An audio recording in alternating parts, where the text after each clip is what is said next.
this video, I'll reveal 7 hidden signs that will give you an indication of if you might suffer from ADHD without knowing it. Or if you already know you have ADHD, may just blow your mind. Because many people think that ADHD is just about focus and attention. But I've experienced moments where my actions or inability to stop certain behaviors made me question my sanity. And then years later, when I was in the process of getting my diagnosis, I ran through these symptom checker questions and all of a sudden, everything explained itself. ADHD was not just about focus and attention. I always used to blame and question myself, but next to somewhat explainable behaviors like annoying others for the dopamine, being addicted to coffee, or being overly sensitive to rejection, there are 7 behaviors that just blew my mind when I found out that they're related to ADHD. And these are the ones I want to share with you today so you can stop blaming and questioning yourself and realize that ADHD truly is a whole different way of seeing and experiencing the world. I went viral multiple times by just sharing some of these behaviors on TikTok, where we ended up getting over 200 million views in total. But in this video, I won't just tell you what they are, but also why they're linked to ADHD, as well as the current science behind it, and I've saved the best for last. Are you ready to have your mind blown? Well, in that case, welcome back to ADHDVision, where we help you thrive instead of just survive. So if you have ADHD, why don't you consider subscribing? Before we dive in, if you think you have ADHD, please know that just because you may engage in some of these behaviors, it doesn't mean you 100% have it. It's not about if you do these things from time to time. It's about the frequency and intensity at which you do them, which for us is usually very high. But stick around until the end of this video to find out how to actually get an indication of if you have ADHD or not, because I got you covered. Let's dive into unknown ADHD behavior number 1. Instead of just binging movies or TV shows for the dopamine, you will very often also be able to predict their plots early because your brain is really good at fast processing and pattern recognition. It's like within the first 20 minutes, you already know who will die how and when. And while this ability is great to help you solve problems or come up with creative ideas, it can be very frustrating for the partners or friends you're watching a movie with who don't want to be spoiled. This is usually also the reason for why you prefer watching films with crazy storylines that your brain cannot predict so you can actually enjoy them. Any Interstellar fans out there? Don't let me leave, man! But why is this? New neuroimaging studies have shown that the brains of individuals with ADHD exhibit unique connectivity patterns, particularly involving areas responsible for attention, learning, and emotional regulation, which is actually a real cognitive advantage, and some may even say superpower. Because this enhanced skill allows us to also excel at complex problem-solving tasks, helps in deciphering intricate puzzles, and even helps navigate social dynamics with keen insight. It's why when you're meeting people for the first time, you usually know who's bullshitting and who's being real almost instantly. But in this case, my favorite aspect has got to be being able to predict movie plots early. Let's move on to the second one, which completely blew my mind. In arguments, instead of just accepting other people's behaviors, you often don't have the patience for people who refuse to take accountability and own up to their mistakes because you've been told to take responsibility for your behaviors your entire life. You've likely had the experience of being frequently corrected or criticized throughout your years, which has led you to become a lot more self-reflected and honest, which is also why you tend to have a strong sensitivity for justice, get angry, and ultimately withdraw from people who don't behave the same. Now, research indicates that justice sensitivity is the most common in the inattentive ADHD type, which would be me, by the way, and is also most common in women. Several factors contribute to this heightened sense of justice. One key aspect is the unique functioning of the ADHD brain, which includes differences in the dopamine system that regulates emotions and motivation. These neurochemical differences can lead to a stronger emotional response to unfairness and a persistent desire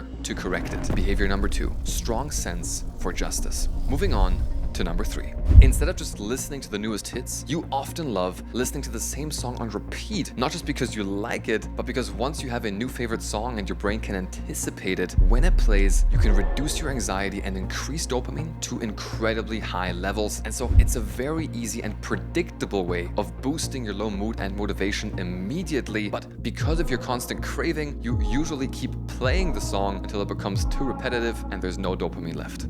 And so repetitive listening becomes a form of self-soothing and emotional regulation for us. Also, repetitive music can create a predictable environment that helps block out distractions and improve focus on tasks at hand, which is why white noise, brown noise, lo-fi, or focus music in general has incredible benefits for us. This is further proven by studies which show that we need more noise than neurotypical people for optimal cognitive performance. But my favorite aspect of this behavior has definitely gotta be listening to Crazy Frog on repeat when needing to clean out the dishwasher. Behavior number 3, listening to the same song on repeat. Let's keep going to unknown ADHD behavior number 4. After a long day, instead of just taking a hot shower or reading a book, you may often binge TV shows or play games late into the night, not just because you like it, but because these activities give your brain a sense of freedom that it doesn't usually have throughout the day, leading to so-called revenge bedtime procrastination. Even though you know you'll be worse off by tomorrow, it's more important for you to finally chase that fast dopamine without any feelings of guilt or shame, and your low levels of self-control, which are even lower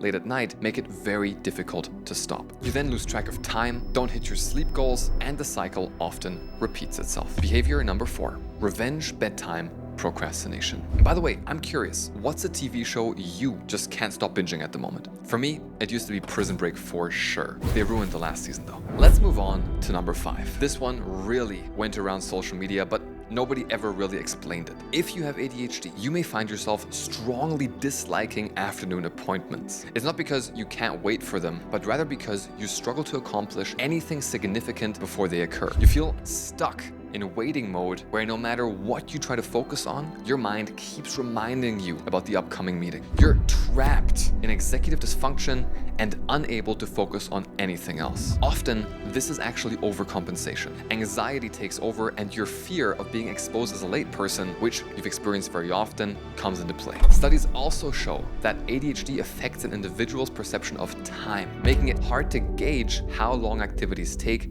and to manage time appropriately. Behavior number 5, hating afternoon appointments. Let's move on to number 6. Rather than avoiding competitive situations with others, you often try to create them out of thin air, not because you like conflict. In fact, it's usually quite the opposite, but because competition motivates your brain to actually start on a task, since all of a sudden, it's no longer just about starting, but winning, effectively beating your task initiation problem. And the hardest thing for us is usually starting. And once there's a challenge, you've made that task interesting and your brain fires the chemicals that you need. However, because your brain is so difficult to satisfy and needs to constantly chase the next thing, you usually won't spend long celebrating your victories. But one thing I need to add here. If you're watching this video and are anything like me, you might struggle with procrastination, focus, or executive dysfunction at times. If that's the case, I got good news for you. Most people have no idea that we can leverage the way our brain is wired to instantly get our brain to focus and get things done without procrastination or executive dysfunction using a super simple process. If you want to know how this works, check out the link in the video description. In there, I linked a free video training explaining exactly how this works, how I used it to consistently get things done and make faster progress than ever in my life. This works for almost anyone and any task, no matter how boring it is. So feel free to check out the free training. This process might just change your life, just like it changed mine and the lives of endless others. Behavior number 6, competitiveness. Let's move on to the last one, which was bittersweet to find out about. Instead of carelessly throwing away old things that you don't need anymore, you're actually a lot more likely to keep old items that accompanied you throughout important events in your life, not because you may want to sell them or give them away, but so your brain doesn't forget the memories associated with them. This is why our houses are usually full of hoarded stuff people tell us we don't need, and unfortunately, we usually forget where we placed our items, which can lead to a bit of frustration. Several studies have explored the relationship between ADHD and hoarding behaviors. This is for everyone who once thought they were just messy. No, you weren't.